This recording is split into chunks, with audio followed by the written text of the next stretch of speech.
Hey everybody, here's my review of the $30 3000 volt Harbor Freight Bug Zapper. I have to say this thing is worth its money.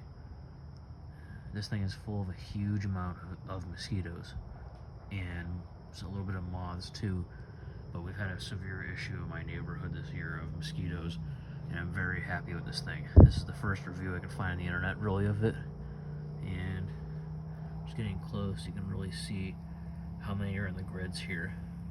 I just plugged this in earlier today right before sunset, and it's doing amazingly. And this is a few feet off the ground, hanging from a fence, so not a crazy setup. We'll have to see in the morning just how many bugs are in this thing and how full the bottom tray is. You can hear it killing a bug right now. It's insane. Alright, here's after one night running for the first time. Just take the little thing off the bottom too. Ooh boy. What the heck? I don't know what those are called. I don't know, but they're probably eating the bugs.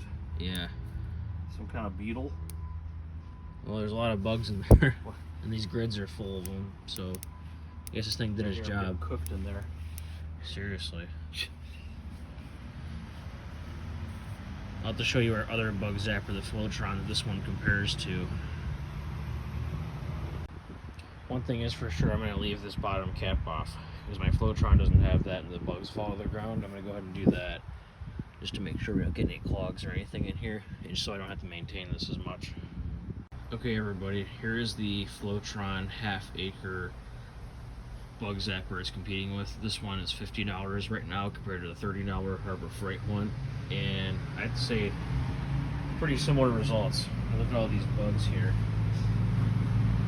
This is after a few days worth of running though, but there's just an immense amount of bugs, and there are some bugs on the Flowtron stuck to the grids just like the Harbor Freight one, so pretty similar there. The Harbor Freight one might have more stuck to the grids, so the Flowtron does run at a higher voltage. That might be helping that not happen with this one, so we'll have to look at that.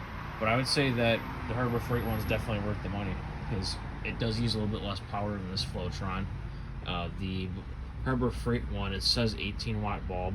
It's actually, the whole device uses 13 watts. I gauged it.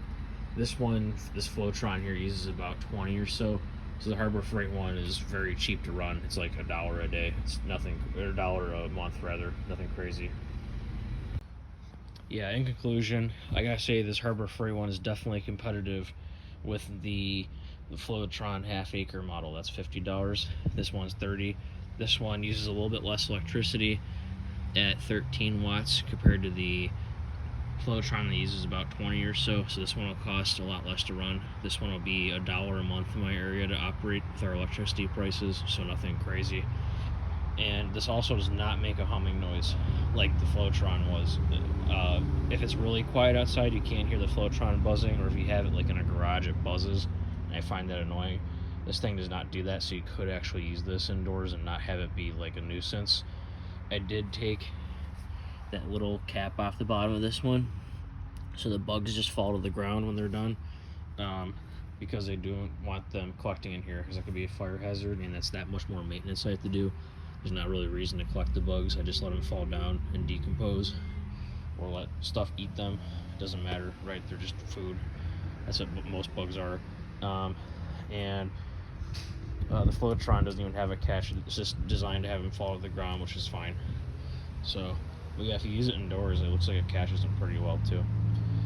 Alright, if you like this, give it a thumbs up. Feel free to subscribe to the channel. Let me know if you have any questions. Thanks.